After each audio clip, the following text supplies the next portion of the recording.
Summer is right around the corner, and I don't know about you. I am looking for summer fun, and that summer fun can require some summer funds. Do you see what I did there?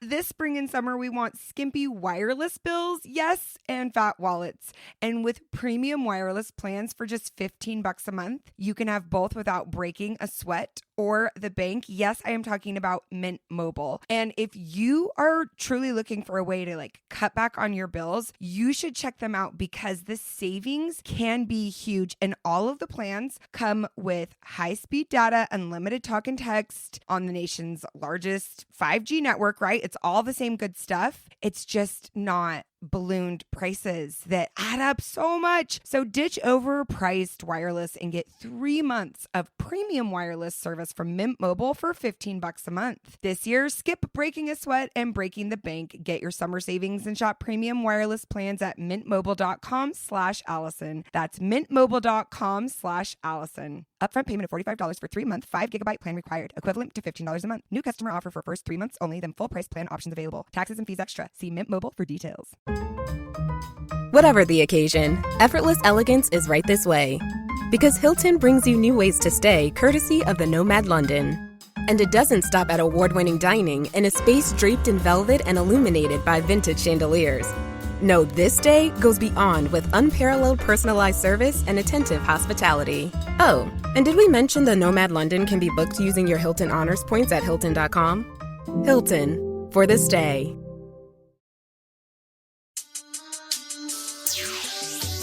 Join us on a journey, you glorious human, to see yourself clearly and feel a little more awesome than you did before. It's Awesome with Alison.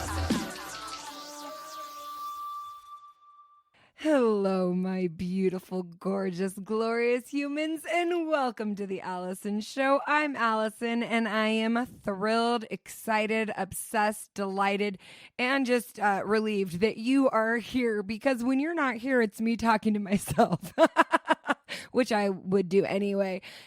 I want to welcome you. If this is your first time listening, you are going to love this episode. And if this is your 200th time listening, oh my gosh, I love you. We're best friends. Let's make out. We are diving into a series that I know will serve you. This series is for you if you would like to have less anxiety. This series is for you if you would like to have a little more enthusiasm, excitement, and passion for living. This series is for you if you are feeling stuck or just burnout.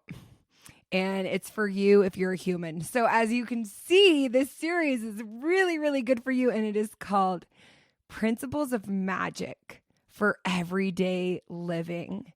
And so a principle is a concept, an idea, a guideline that is a theme that carries throughout. And the first principle that we are exploring today is the principle, we need you. We need your magic. We need you specifically. It's something I've been saying a lot. At the end of each of my podcasts, I say only you can be you. You're already as awesome as you need to be. And I've started saying, we need you. We need all of you. We need every part of you, and only you can be you. The reason why this is a principle for magical living is because as the magician, as somebody who creates alchemy, who creates beauty, who creates in general, you are the only person who can do the job of your magic, of your creation.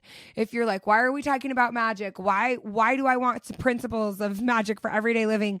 We've got 2 episodes priming you. So if you need that, take a pause here and go listen to those other episodes. They're right before this one. But I have somebody that I am so honored, thrilled, elated. I've got cry face right now. My makeup was darling after talking to Amie McNee, the author of We Need Your Art. I realized the first principle for magical living is what I've been saying this whole time is we need you.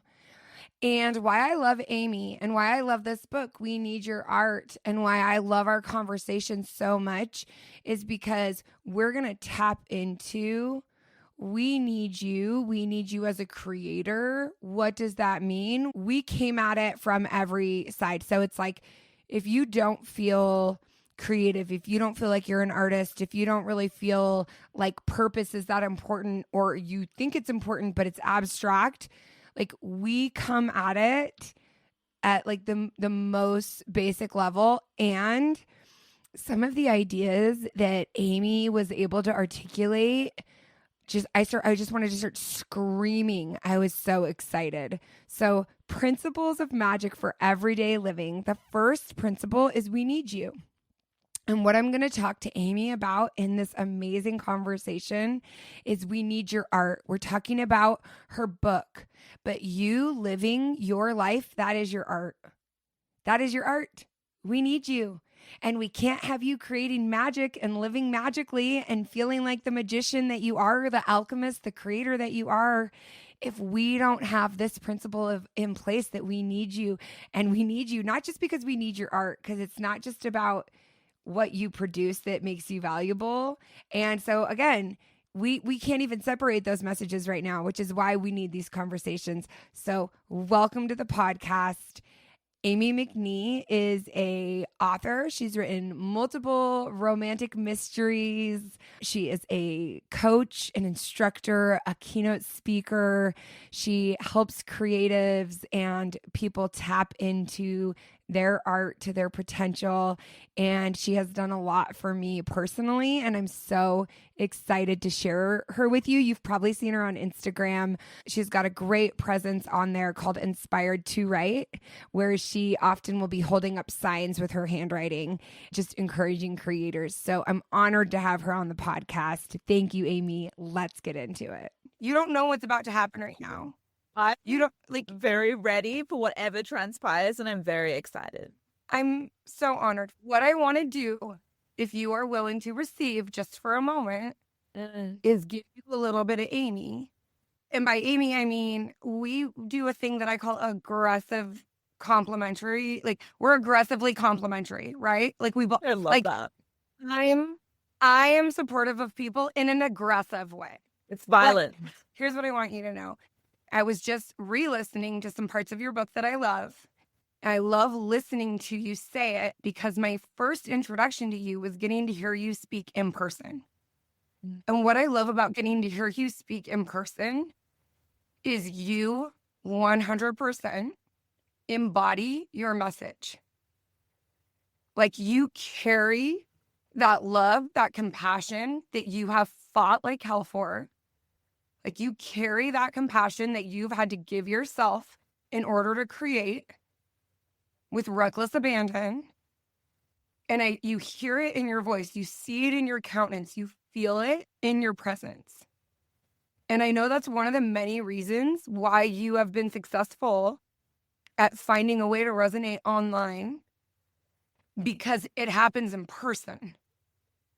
Right? And so the byproduct of you living, breathing, and practicing what you preach, which basically is just authentic compassion for self, for others, for art, for nature, for the world, for humanity, right? Because your art is your connection to humanity. You embody it to such a deep level. Where I was at when I heard you speak, I'm usually not quite there. I'm usually I get low. That was on my way to that conference, I had to pull the car over to throw up on the side of the road from stress. I couldn't throw up when I was pregnant. I repressed things so deeply, right? This is what I was like, Alison, how can you compliment Amie without centering yourself in the story? But then I was thinking the work of what you do is so personal. By nature. You should be centered in the stories. I love that. If anybody wants me to be centered in the story to give I want you to be. Thank you. I want you to be centered in the story.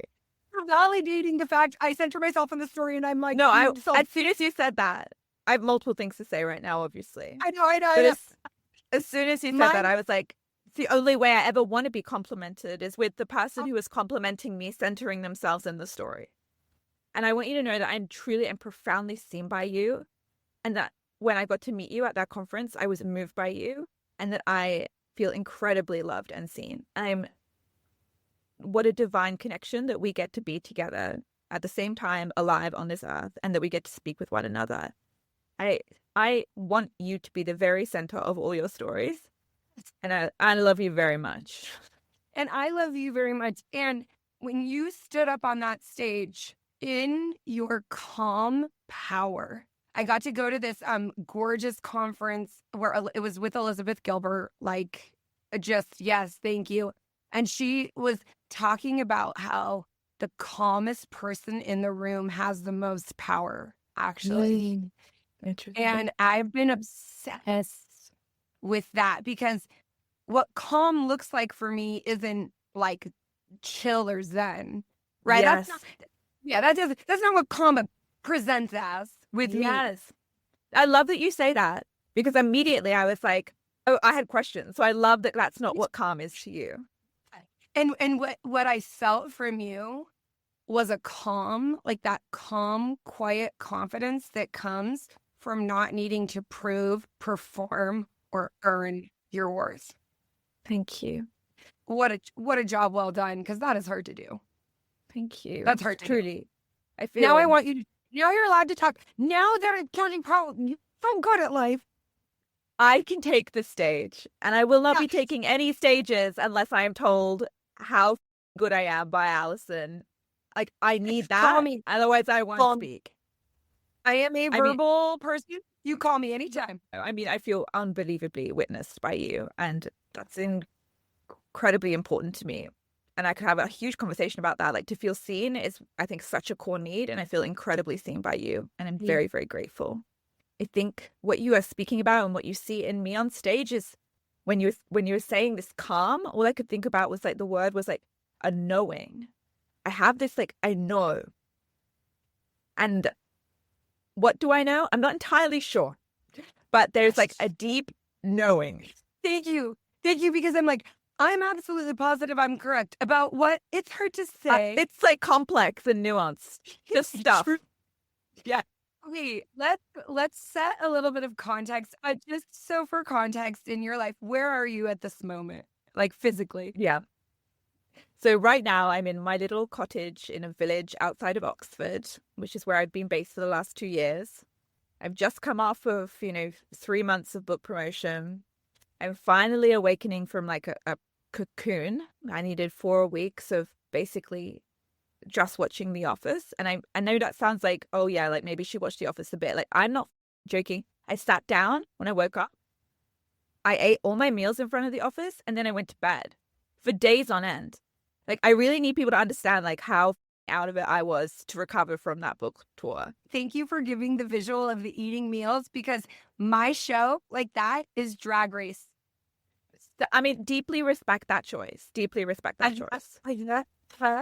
Very soothing. Yeah, so I am endlessly perfect. I think it's like an examination of human nature and personalities, and it's like it's an interesting enough for your smart brain, but not dead enough that right. Like that was responsible choice. Look at your responsible choice you made. Exactly. My central nervous system required it.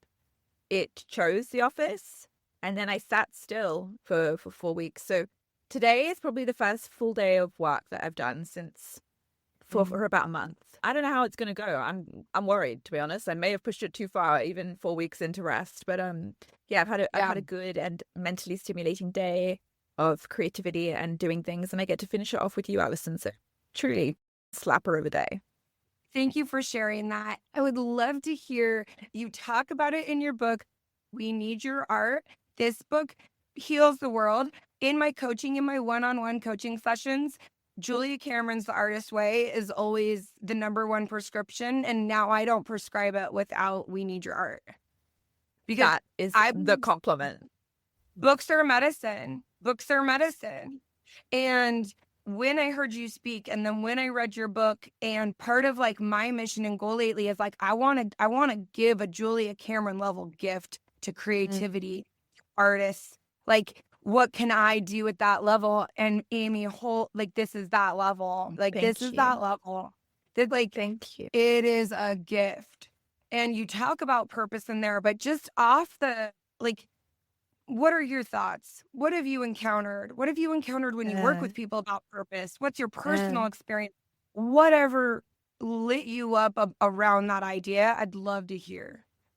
Beautiful. I have a lot to say on that. Before we just dive into that, when you said, how can I give like something Julia Cameron scale to creativity? I thought in my head immediately, I just had the line like, it is destined for you to do something like that.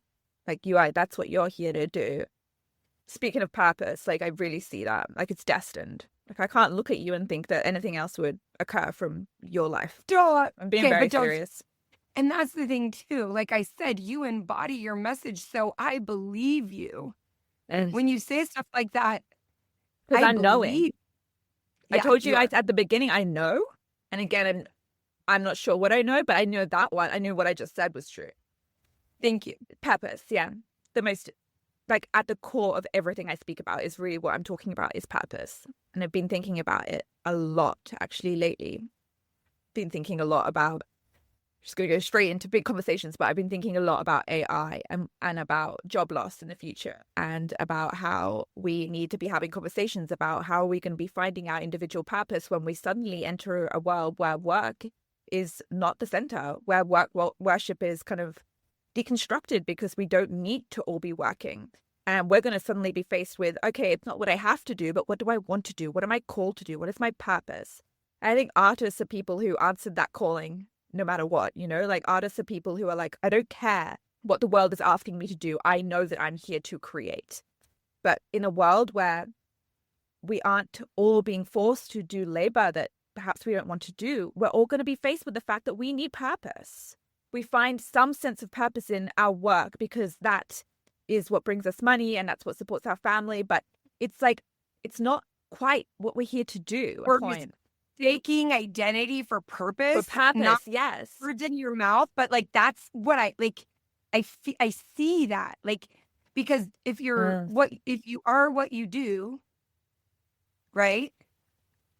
Exactly. Put those words in my mouth, Alison. Put them all around my mouth because that's exactly what I'm trying to say. They're yours. Take them. Thank you. Yeah, exactly. And so I think we're headed for a real purpose revolution where we need to all start thinking about this. And, you look at people who retire and the lack of purpose in their lives because their identity was tied to their work. And we already see a little bit of this problem, but we're going to start seeing this like on a mass scale. And we don't know how fast it's going to happen. We don't, it could happen very quickly. It could happen slowly, but I think we all know that at some point it's going to happen. And so this idea of purpose, which has always been something that humans are seeking, is going to become like an acute problem for all of us. So we need to be having these conversations. For me, I felt so called. I felt so called from when I was such a young age. And I'm actually incredibly grateful that the calling was so annoyingly strong. I thought it was something that was wrong with me. I thought, oh my God, like, why can't I just do what everyone else is doing? Everybody else just seems to be able to cop it and ignore the things that are calling their name and just do what a normal adult does. But I wasn't able to ignore it. And I was like, what's wrong with me? But in reality, like, I'm so unbelievably grateful that for some reason I wasn't able to ignore my calling, which is storytelling, which is art, which is working with creatives. Like I had a purpose and I needed to chase it. And a huge part of my work as someone who works with artists is to say that thing that is calling your name, that's holy, that's divine. I need you to listen. And I know that culturally, you're going to get so many messages that tell you to absolutely ignore it, to just put your head down and do normal, regular things. But that is the wrong decision to make. Like you are here to make magic and you've been called. And now it's time to do the brave thing and like go on that journey. When you stood on stage, you were standing in your purpose. And you standing in your purpose was the first time in a couple of years that I felt connected to my purpose again. And it was because you did exactly what you just spoke of, where you've searched, like, and I have a similar feeling of like, I thought I was insane and full of myself and delusional for feeling that calling. And I'm so grateful that I lost the feeling because I couldn't understand what people were talking about who hadn't had it. And I genuinely prayed, yearned, called in, I want to serve in this way, like a silly little goose. Like I was so sincere about it, little idiot. And then not knowing, right? And so I want to say thank you again. That's why, like, you keep, like, you're giving me the language to be like, see, but Amie, you standing in your purpose is like literally full body confirmation of Alison. See her standing up there giving you permission, life, and relief. You do that for some people. Yeah, you do. And imagine if Amie had stayed home, or imagine, right? Like all the things. And so I'm so with you where it's like, to me, purpose feels like this matter of life and death, because I haven't been able to tolerate life without a connection to it. Yeah. I wrote an essay about this, particularly in reference to like not being able to do a normal job. And I said I had an intolerance for a life that didn't sparkle. But it really is what you're saying. It's like I have an intolerance for a life without purpose. And I had an intolerance to the idea that I would give my precious life to something that didn't mean anything to me, give hours and hours away of my life to something that doesn't light me up, that I would give my life force away to something else, to someone else's idea of important, to someone else's idea of productivity. Like I couldn't handle it. And I'm so grateful for that stubbornness within me, even though it caused huge pain and huge depression. Like I was very depressed because I was so upset with that part of myself, because I was like, you're broken, you're wrong, you're a child, like grow up, grow up, grow up. Because that's where I was getting messages like from society. It was like, you can't do this. But I had purpose and I followed it. And every day, and right now in this moment, I feel it in my whole body. Like I am so proud of myself because I fought for this. Because everyone who has that calling and purpose, you will have to fight for it. Right? In a culture that tries to swish purpose out of people, that tries to make you quiet and compliant so you can just work in the cogs and work in the systems that serve the system in place. And so when you hear your purpose or find your purpose, and you don't even need to be particularly clear about what that purpose is, but when you hear that calling, whatever it is, follow it. Know that there will be resistance, but know that this is very important. And what you were speaking about before, Alison, I think was generosity. A lot of us, I think, feel when we follow our purpose, we're doing something very selfish. And I know that I felt that I was doing something incredibly self-indulgent, selfish, like egotistical to pursue my calling.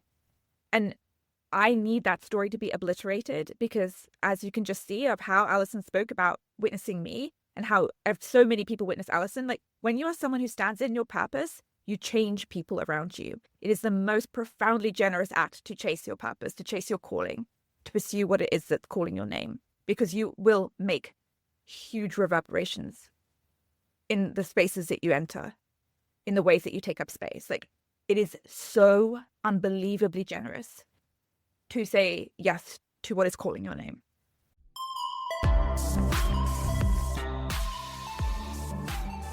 This episode is brought to you by Indeed. When your computer breaks, you don't wait for it to magically start working again. You fix the problem. So why wait to hire the people your company desperately needs? Use Indeed's sponsored jobs to hire top talent fast. And even better, you only pay for results. There's no need to wait. Speed up your hiring with a $75 sponsored job credit at Indeed.com/podcast. Terms and conditions apply. Summer's here, and you can now get almost anything you need for your sunny days delivered with Uber Eats. What do we mean by almost? Well, you can't get a well-groomed lawn delivered, but you can get a chicken parmesan delivered. A cabana? That's a no. But a banana? That's a yes. A nice tan? Sorry, nope. But a box fan? Happily, yes. A day of sunshine? No. A box of fine wines? Yes. Uber Eats can definitely get you that. Get almost anything delivered with Uber Eats. Order now. Alcohol in select markets. Product availability may vary by region. See app for details. Today's a great day to live your life on purpose.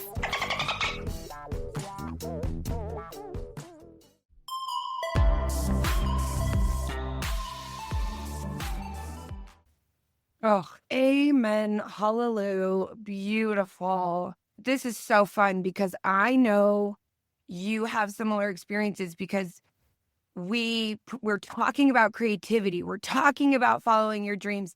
I did a brand school where I tricked people that it was branding, but it was really just human needs psychology.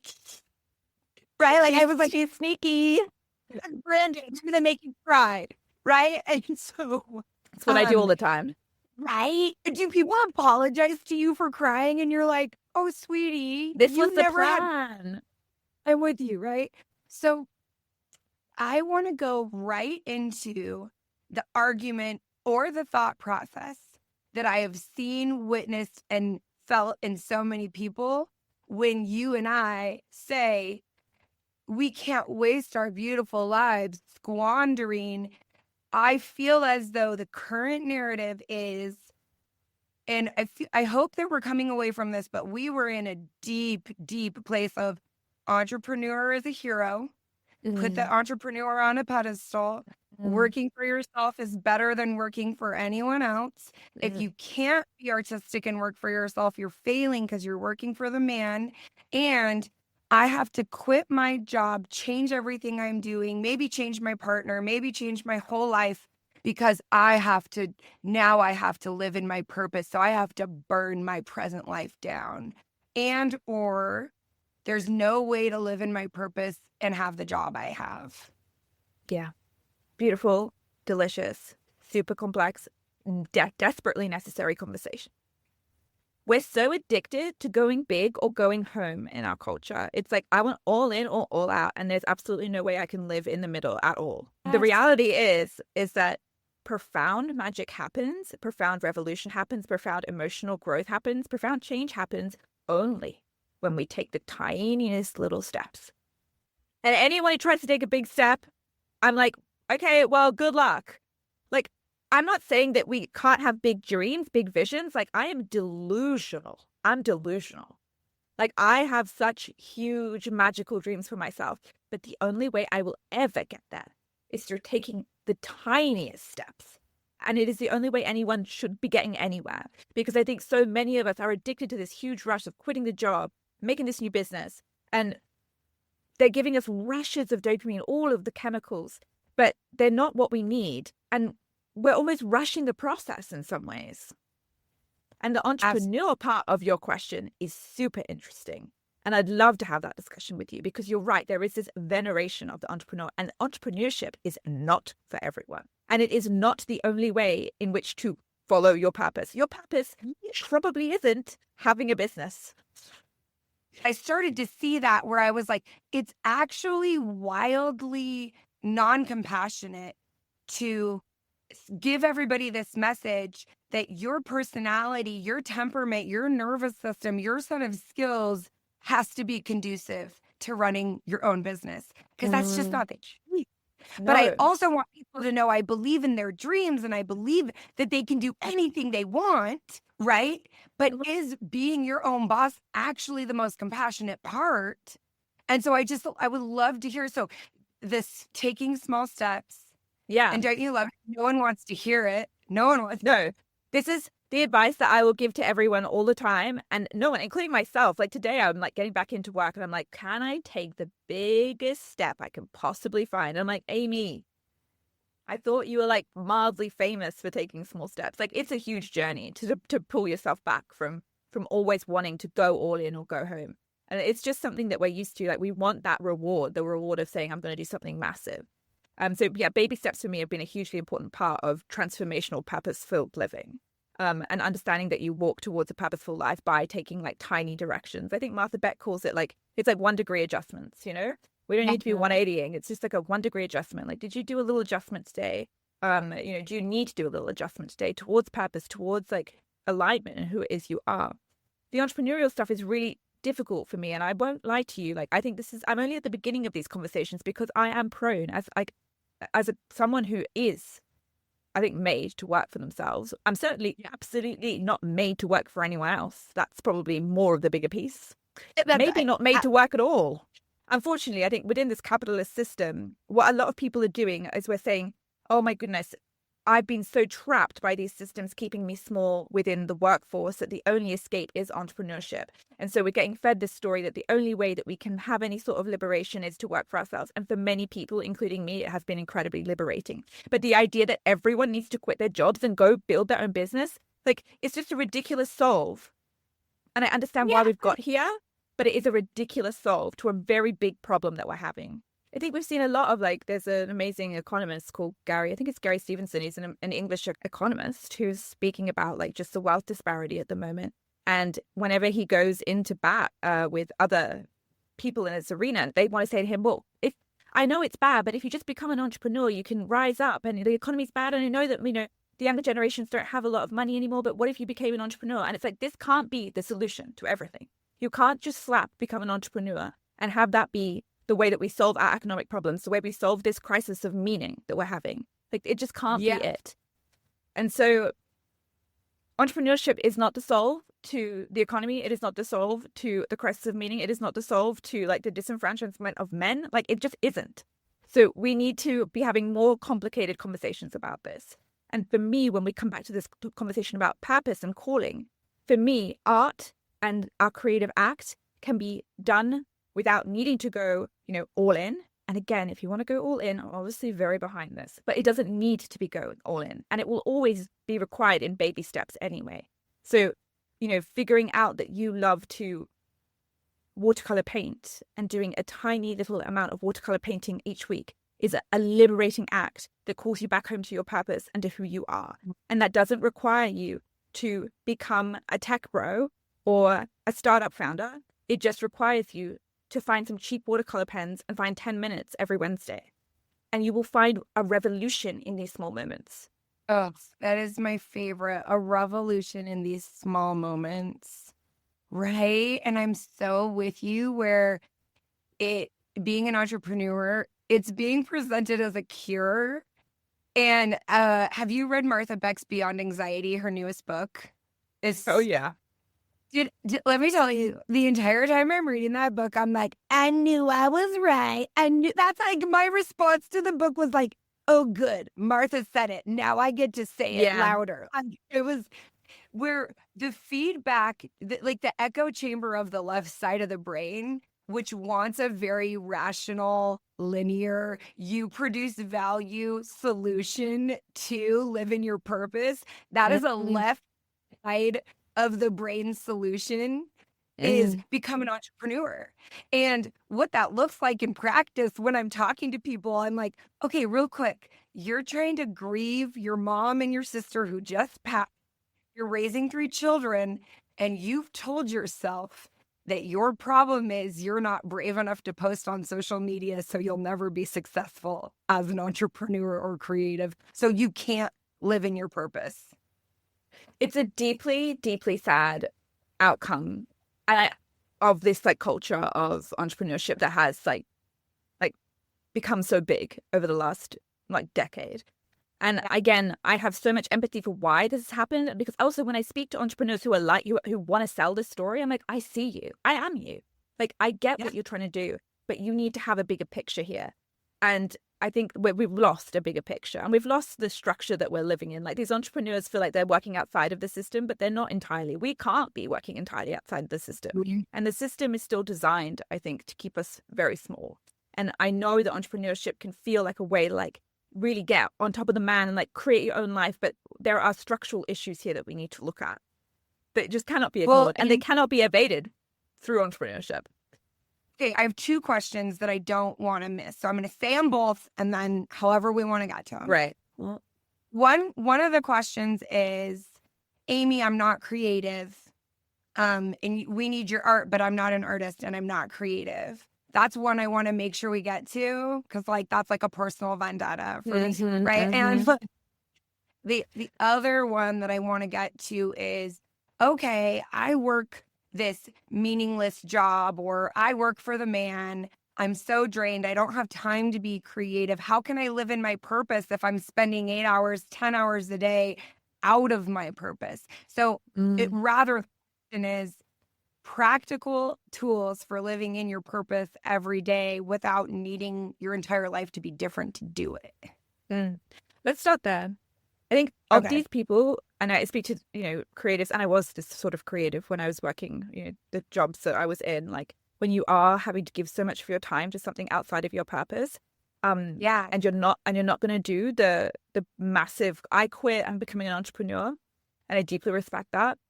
But I'm almost going to ask you to do something harder than quitting the job and becoming an entrepreneur.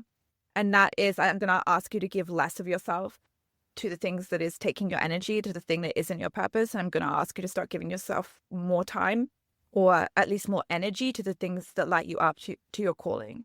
I wrote a big sign the other day that just said, what did it say? I said, slack off at work, give more time to your art.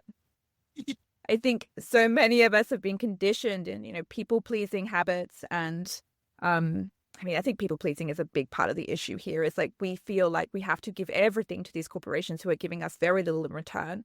And so we're in a pattern where we keep meeting these expectations that are depriving us of energy, of joy, of love, when we could be coming under those expectations, when we could be giving less, but you've never felt safe giving less. So this is why I'm saying it's the most scary thing in the whole world, what I'm about to ask you to do. Because I'm asking you to give less. I'm asking you to potentially disappoint people, but I'm also asking you to reclaim your life for yourself.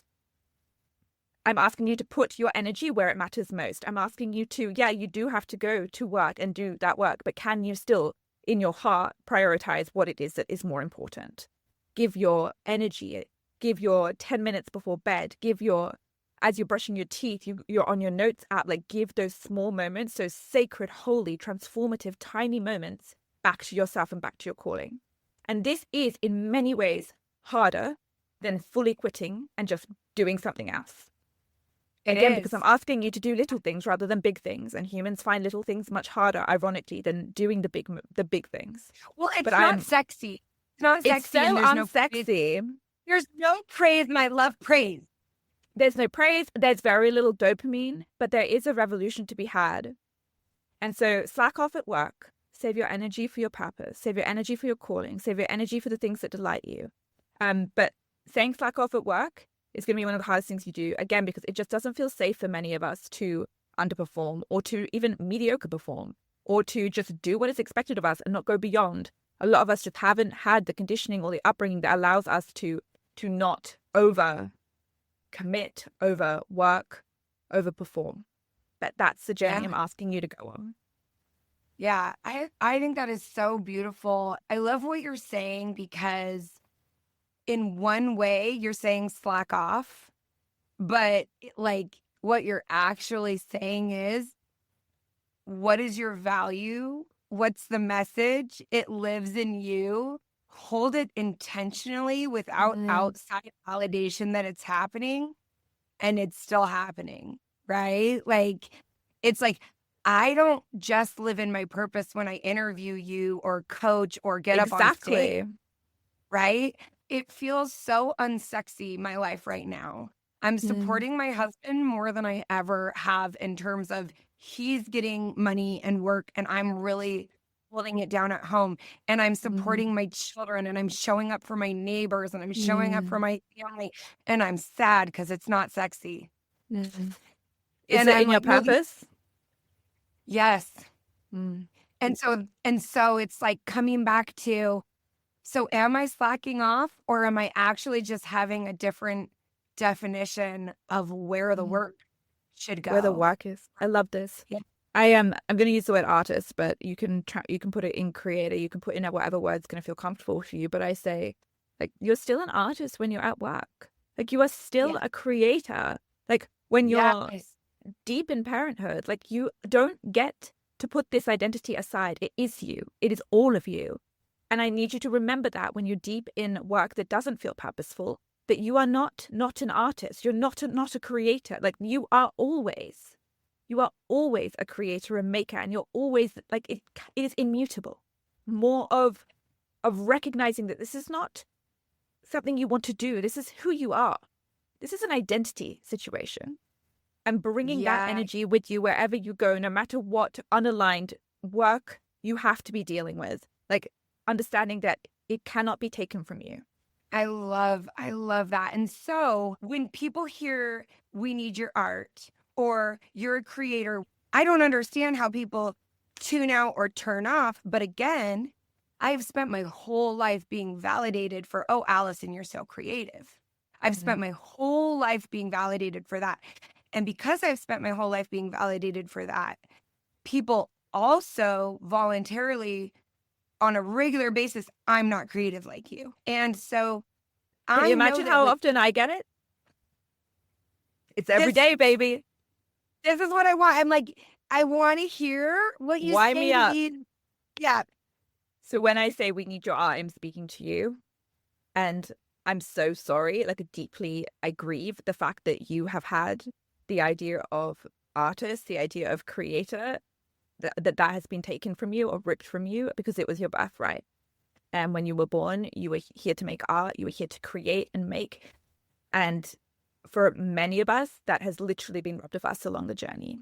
It has been robbed of us by art teachers who have told us we're, crap at art. It has been robbed of us by our parents. It has been robbed by friends. Like, it is often actually robbed from us by those who are closest to us. And again, I am so incredibly sorry, and I grieve that for you. But it is undeniable to me, and you could fight me all day long. Like, you are here to make things, to create things. It is the human condition.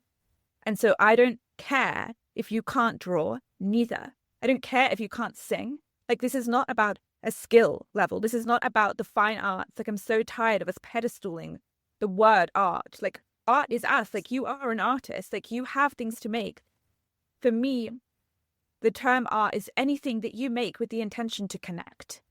And I don't want to be snobby about it. And I need you to reclaim this word for yourself because it is a revolutionary word.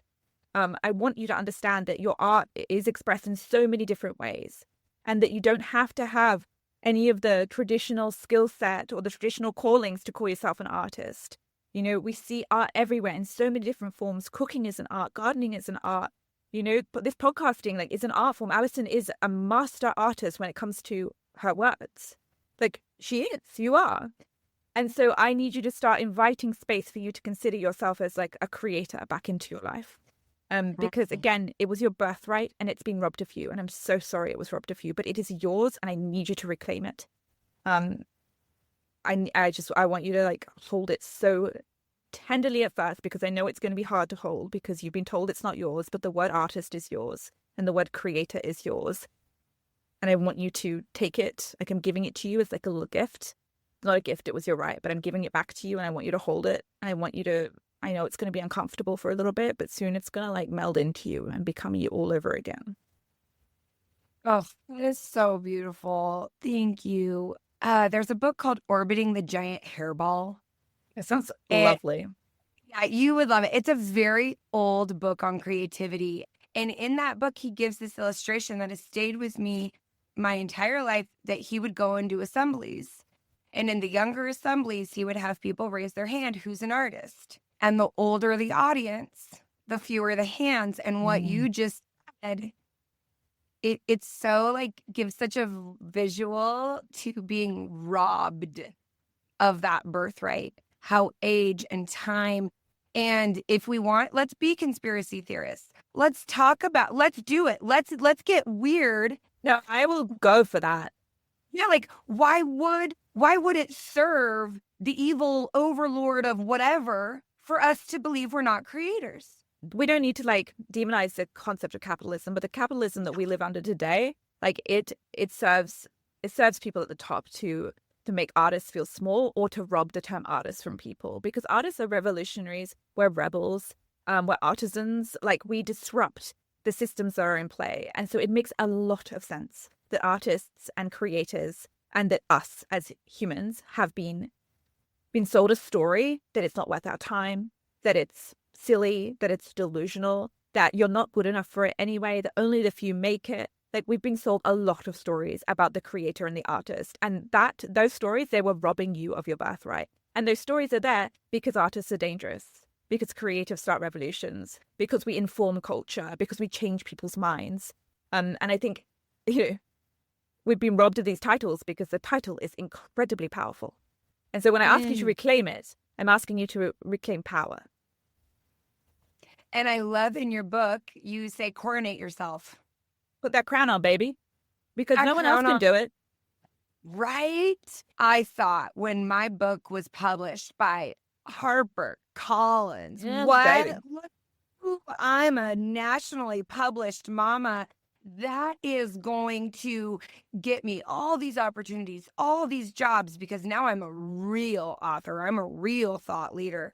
No, I got life. I think there's two things to say here. First of all, Yeah. it's literally a lie. Like, Yeah. even when you are like chosen by these institutions, like it's a load of crap. Like the Yeah. talk and the prestige around these institutions, it's mythical. And, again, Yes. just as Alison says, like, I mean, I've had, Grammy Award winners talk to me about how like life just went, like had a downturn afterwards. Like these big prestigious names, and these big prestigious awards, these big prestigious industries, they can choose you. It doesn't matter. Likelihood is that it's not going to impact you anyway.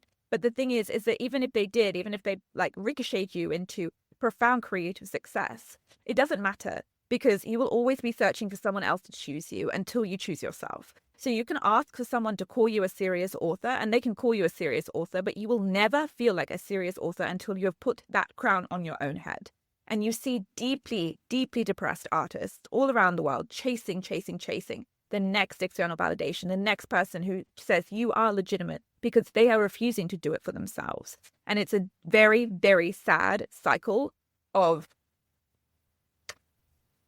creative like depression. Like it's a very, very sad way to go on your creative journey, to never choose yourself. So for me, the first thing an artist needs to do is put that crown on by yourself, baby. Hold your own coronation. And that is one of the many, many actionable, easy to do, practical pieces of advice you give in your book. We Need Your Art. One of the reasons I love your book is because it's entertaining. I love listening. I own, digital and physical because I like both. And because you have so many good journal prompts. You have so many good questions. And so I like to have a physical version of that so I can use it like a workbook, right? And then everybody needs to get the audiobook because, like I said, you embody your message. So when you hear your words, when people are listening to this podcast, they hear it. And that's the concept that this is so true to me. We're never taught truth. We remember truth, right? You and I, we're not sitting here teaching anything. We're spouting truth that we have a knowing of, hoping that the way you and I say our knowing, somebody might be able to feel that remembrance again. Yeah, right? Beautiful. I love that. Because that's what I feel in your book. I go, oh yeah, oh, that feels good. Oh, that feels right. Oh, that feels true. In every cell of my body. And in Martha Beck, she does a great job in Beyond Anxiety talking about how the body doesn't lie to us. Right? That was a big journey for me. But I love Martha's work about that body, because for so often I was like, my body would tell me things and I'd be like, you're a liar. When she cannot lie. She can only tell the truth. And what a profound realization. And our bodies, and this is like helps me feel validated in the urgency and the intensity of the message, is this isn't working. Our bodies are shutting down. Anxiety is not a individual problem, it's a societal problem, right? And by problem, I mean something that is calling, crying, screaming for attention, to be heard, be taken care of, to be nurtured. And our solutions, which are basically just screaming back at our body, it ain't working. It ain't working. Right? And what I know is art saved my life. Art saved my body. Allowing art back into my life, allowing the compassionate voice, the creator, to be the central figure of my psyche, right? Like, I love it. That is what brought me back to wanting to live life. And so to people who are feeling, honestly, man, it's cool that you're talking about purpose. It's cool that you're talking about all this stuff. I literally am just kind of like at this point, just showing up and like maybe hoping that it doesn't have to be so long and hard, right? Like I think like what is a piece of something that you would offer that has to do with this message, but like is we're taking it down and meeting them where they're at on that level. First of all, I would say that I love you and I'm so proud of you, and that life can be very, very hard, and that you are a creator and an artist even when you absolutely cannot create. Again, this is not a title that can be robbed of you. I don't care if you've not created or made anything or thought about anything for years. This is not a title that can be robbed of you. And your art waits patiently for you, and your creations wait patiently for you. And what you need to navigate, if you just need to get through it, you can. And your art will wait. Your creations will wait. You do not need to be creating in the fire of life. Some people find it really helps to create through the fire, but a lot of people just can't. And for me, I know that if I can't create in fight or flight, and I think a lot of us are in fight or flight, like the act of creation really is the opposite of an activated central nervous system. We need to feel safe to create in some sort of way. I actually get a lot of flack on that, but I'm standing strong on this. Like, we need to feel an element of safety to create. I say it sounds cruel to a person in a dysregulated state to tell them to meditate, create art. Like that's a mean thing. Because your central nervous system, it is unintentionally, because your central nervous system cannot get there. And so it's okay that you can't. And I just, it's okay that you can't. Like, I've had so many times in my life where I cannot, because I can't create when I'm having a panic attack. And I had years where I was having panic attack after panic attack. I can't write. I can't tell stories in that state. And that's okay. It didn't rob me of the fact that I'm here to make things. And in fact, it gave me a lot to work with, to be honest, later. But you don't need to be creating in the fire. And it's okay that you can't create when you're so activated. I just need you to get through this, because eventually things will shift slowly, 1 degree turns, and you are going to find your way back to what your calling is and what your purpose is. But that's not for right now. And you don't need to think about that right now. Right now, I just need you to be as tender with yourself as you possibly can. Right now, all I need you to do is to find a voice within you that is so unbelievably kind, because you are so deserving of a profound amount of care and compassion as you navigate very, very difficult things. So I just want to validate you. And I want to remind you that your art waits patiently and that you are still an artist. I just got like such a sense of relief when you said that. Just such a sense of peace. And Amie, what other than every single person's going to buy both copies of your book, Audible, physical version. Is there any other message? Is there anything else you'd like to express? If not, if we've got it, great. But is there anything else you'd like to share, promote, express, talk about that I didn't hit on? The only thing that was just coming to my mind a little bit at the end there was this idea of like, we're a culture of consumption, and I want to change it back to being a culture of creation. And I think a lot of the times when we're feeling pretty off, or we're feeling weird, it's often because we've consumed too much and we've not let enough out. And so just keeping an eye on that balance, create, like when we're feeling weird, like stop consuming and start creating. When you're feeling off, like stop consuming, start creating. Like I feel like we're almost like overfed, and we've got to kind of put our own spin on things. We've got to synthesize all this information we're getting. We've got to see it through our own lens and like alchemize it into our own art. And I think a lot of us feel a bit blocked because there's like a lot of input, not a lot of output. And so I think I'm just, encouraging that creation over consumption. Like we have to consume. I mean, we get to consume and we should delight in consuming. But that creation, like letting all of that stuff that's in you just come out and be alchemized in your own magical way. And I love that. So if people feel like they can't create, you wrote a guidebook. So you're not even asking people to do something that you have not also spent decades of your life, like taking your experience and distilling it down into a very digestible, very entertaining, very inspiring manual. So thank you. My pleasure. Thank you. I really just want to take people's hands and be like, this doesn't need to be as scary as you think. So if you are wanting to either like develop your creative practice or just step into it, like I'm gonna hold you and we're gonna very gently do it together. Just again, I hate to say it, one baby step at a time. I am so grateful for you. I'm so excited for your everything, whatever it looks like next. I'm so excited for it. And I know that it will be exactly what the world needs and exactly what you need. I'm so grateful that I've had the chance to read your book. And thank you for your generosity and your time today. I love you. Bye. I love you. Bye. Thank you. Amie. I wish you guys knew how much I cried. Maybe you could see, maybe you could tell. Lots of times when I talk to people that like they've really helped and affected me, I can get nervous, I can get anxious. And I just had the greatest sense of peace preparing for the interview, thinking about the interview.